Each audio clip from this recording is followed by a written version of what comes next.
हम सभी जब किसी कार्य को करने जाते हैं या किसी काम को करते हैं तो उसमें किसी भी कार्य को करने के लिए कुछ स्टेप्स होते हैं कि पहले हम ये करेंगे, फिर दूसरा स्टेप हमारा ये होगा, फिर हम ये करेंगे। तो इसी तरीके से आज जो हम समझने जा रहे हैं वो है स्टेप्स ऑफ कम्युनिटी वर्क। मतलब सामुदायिक कार्य, जब कोई सामुदायिक कार्यकर्ता करता है तो वो सबसे पहले कौन सा काम करता है, उसके बाद कौन सा काम करता है। तो इस तरीके से हम उसके चरण या फिर स्टेप्स को आज समझने की कोशिश करेंगे।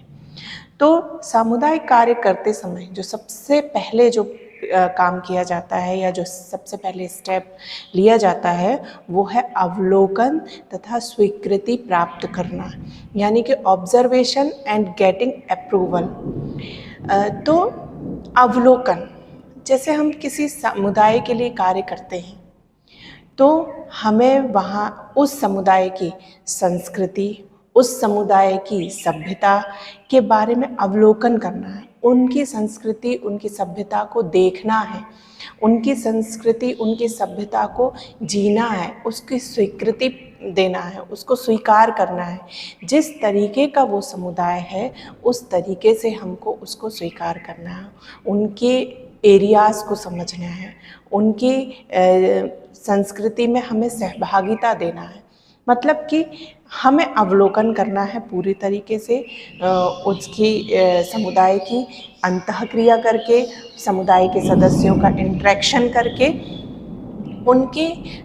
उन लोगों को समझना है और उनको स्वीकार करना है और उनकी संस्कृति, उनकी सभ्यता को स्वीकृति देना है। तो पहला स्टेप रहता है हमारा अवलोकन एवं स्वीकृति करना। नेक्स्ट दूसरा जो स्टेप है वो है अध्ययन करना, स्टडी। तो जैसे कि जो भी समुदाय होते हैं उनकी कुछ समस्याएं होती हैं, उनकी कुछ आवश्यकताएं होती हैं। हर समुदाय की, चाहे हम ग्रामीण समुदाय की बात करें चाहे नगरीय समुदाय की बात करें, तो उनकी कुछ आवश्यकताएं होती हैं, कुछ समस्याएं होती हैं। तो उन्हीं आवश्यकताओं को समझना है कि समुदाय में लोगों की आवश्यकताएं क्या हैं, उनकी समस्याएं क्या हैं। क्योंकि जब हम उनका अध्ययन करेंगे, उनकी समस्याओं को, उनकी आवश्यकताओं को जानेंगे, उसके बाद ही हम उनके लिए कुछ कर पाएंगे या उनकी सहायता कर पाएंगे। तो नेक्स्ट हमारा स्टेप रहेगा अध्ययन करना। वहाँ के समुदाय के हर एक व्यक्ति को जानना, समझना, हर एक व्यक्ति की आवश्यकताओं को जानना। क्योंकि समुदाय किसी एक व्यक्ति से मिलकर नहीं बनता है, समुदाय बहुत सारे लोगों से मिलकर बनता है, और जो कि अलग अलग जाति के, अलग अलग धर्म के, अलग अलग एरियाज़ के, अलग अलग व्यवहार के व्यक्ति उसमें रहते हैं। तो उन सभी का हमें अध्ययन करना ज़रूरी रहता है। नेक्स्ट जो स्टेप है वो है आवश्यकता की चेतना का प्रसार करना, यानी कि spreading awareness of the need. तो आवश्यकता की चेतना का प्रसार करना मतलब कि समुदाय में ये हमें बताना कि ये आपकी आवश्यकता है और इन आवश्यकताओं को दूर करना आपके लिए बहुत ज़रूरी है।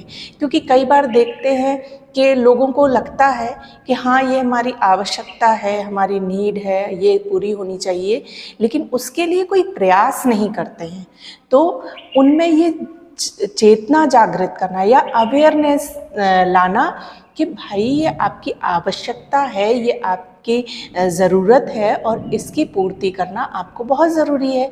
जैसे कि मान लीजिए हम किसी ग्रामीण समुदाय में जाते हैं तो लोगों को ये मालूम है कि शिक्षा बहुत ज़रूरी है, लेकिन जानते हुए भी वो अपने घर की बालिकाओं को उच्च स्तर पर या हायर एजुकेशन तक भी नहीं लेकर जाते हैं।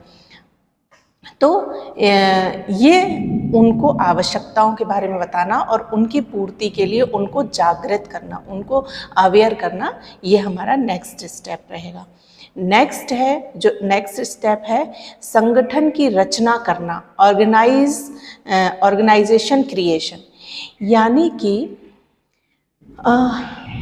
किसी भी समुदाय में अलग जाति, अलग धर्म, अलग संस्कृति के लोग, अलग अलग क्षेत्र से आए हुए लोग रहते हैं। और सामुदायिक कार्यकर्ता को क्या करना रहता है, उन सभी को संगठित करना है, उन सभी को ये बताना आप सभी की आवश्यकताएं, आप सभी की समस्याएं एक है और आप सभी मिलकर इन समस्याओं को, इन आवश्यकताओं की पूर्ति कर सकते हैं और समस्याओं को दूर कर सकते हैं।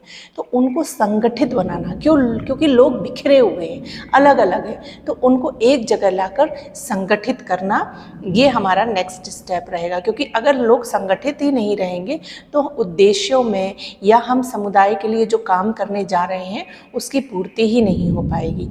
तो लोगों को संगठित करना, ये नेक्स्ट स्टेप रहेगा। नेक्स्ट जो स्टेप है वो है नेतृत्व का विकास करना, डेवलप लीडरशिप। देखिए, कोई भी काम, लोग बहुत समुदाय में बहुत सारे लोग रहते हैं, लेकिन एक नेतृत्वकर्ता जो रहता है, लीडरशिप जो रहती है, वो बहुत ज़रूरी रहती है।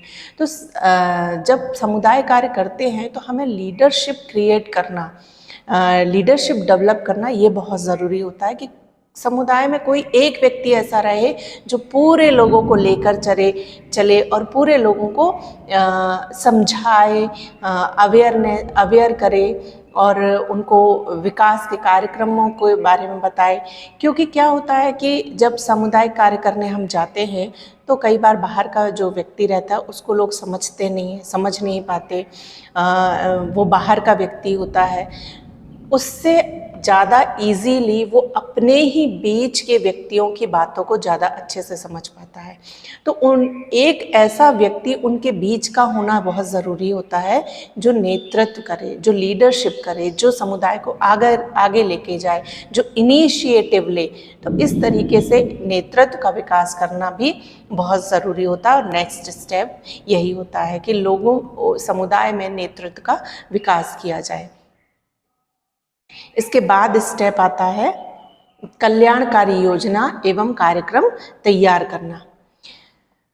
देखिए, हमने समस्याओं के बारे में जान लिया, हमने आवश्यकताओं के बारे में जान लिया, उनका अध्ययन कर लिया, लोगों के नेतृत्व का विकास कर लिया।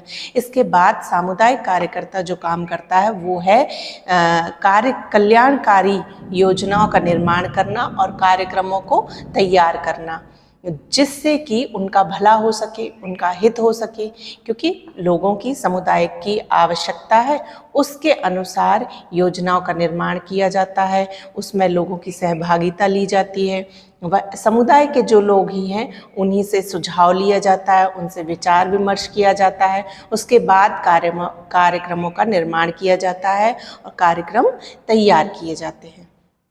नेक्स्ट जो स्टेप रहेगा वो है साधनों को संचालित करना, ऑपरेट द इक्विपमेंट। यानी कि कल्याणकारी योजनाओं और कार्यक्रमों का निर्धारण हम करने के पश्चात क्या होता है कि जो उपलब्ध संसाधन होते हैं, चाहे मानव संसाधन हो चाहे प्राकृतिक संसाधन हो, उन संसाधनों का किस तरीके से उपयोग किया जा सकता है अपने उद्देश्यों को पूरा करने के लिए। तो कार्यक्रमों को सफलता सदस्यों की रुचि, है ना, उनकी दक्षता, उनकी सहभागिता पर निर्भर करती है। तो ये सभी एक संसाधन के रूप में है और इन सभी का हमें अपने कार्यक्रमों को पूरा करने के लिए ज़रूरत पड़ती है। तो लोगों की, अलग अलग लोगों में अलग अलग स्किल्स होती हैं, उनकी निपुणताएं अलग अलग होती हैं, उनमें क्वालिटीज़ अलग अलग होती हैं। तो उन सभी का किस तरीके से उपयोग किया जा सकता है, कोई मैनेजमेंट का काम देख सकता है, कोई फील्ड वर्क का काम दे सकता है, कोई प्लानिंग करने का काम दे सकता है, कोई लीडरशिप करता है। तो संसाधनों को, साधनों को संचालित करना के चीज़ों का, रिसोर्सेज का उपयोग करना, है ना, कार्यक्रमों को पूरा करने के लिए या अपने उद्देश्यों को पूरा करने के लिए। नेक्स्ट जो स्टेप रहेगा और लास्ट स्टेप रहेगा मूल्यांकन एवं ऐच्छिक परिवर्तन, एवोल्यूशन एंड ऑप्शनल चेंजेस। देखिए, किसी भी काम को करने के बाद सबसे ज़रूरी, सबसे महत्वपूर्ण, सबसे इम्पोर्टेंट जो चीज़ रहती है वो है मूल्यांकन। क्योंकि मूल्यांकन से क्या होता है, ये पता चलता है कि हमारे उद्देश्य सफलता हुई कि असफलता हुई, इसका पता चलता है। सदस्यों परिणाम क्या निकले हमारे, क्या रिजल्ट निकला हमारे कार्यक्रम का, सदस्यों में कौन कौन सी शक्तियां हैं, क्या क्या निपुणताएं हैं, उनके क्या कमियां रहीं, क्या दक्षता रहीं, ऐसे क्या फैक्टर रहे जिससे प्रोग्राम अच्छा हुआ, ऐसे क्या चीज़ें रहीं जिससे कार्यक्रम हमारा सफल नहीं हुआ। ये सारी की सारी जानकारी हमें मूल्यांकन करने से पता चलता है। और जब हम मूल्यांकन करते हैं तो अगर हमें लगता है कि कहीं पे चेंजेस की ज़रूरत है, परिवर्तन की ज़रूरत है, तो वो चेंजेस कर लेते हैं। तो लास्ट स्टेप जो रहेगा वो है मूल्यांकन और ऐच्छिक परिवर्तन, अपनी इच्छा अनुसार, अपनी सुविधा अनुसार उसमें चेंजेस करना, जिससे कार्यक्रम में सफलता प्राप्त की जा सके।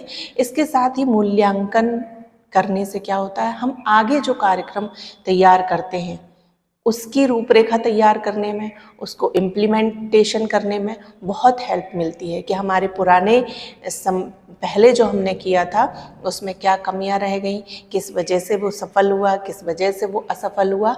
हम ये चीज़ें इसमें ना करें या इन चीज़ों को हम डालें तो हमारे सफलता रहेगी। तो ये थे स्टेप्स कम्युनिटी वर्क के लिए, क्योंकि किसी भी काम को करने के लिए उसके स्टेप्स तैयार करना, स्टेप बाय स्टेप चलना बहुत ज़रूरी होता है। तो इसीलिए एक सामुदायिक कार्यकर्ता को चाहिए कि वो समुदाय कार्य में सफल हो, अपने उसके जो उद्देश्य हैं उसमें सफल हो, तो इन स्टेप्स का, इन चरणों का पालन करना या इसी स्टेप्स से कोई भी सामुदायिक कार्यकर्ता समुदाय कार्य को करता है। आशा है आप लोगों को समझ में आया होगा। धन्यवाद।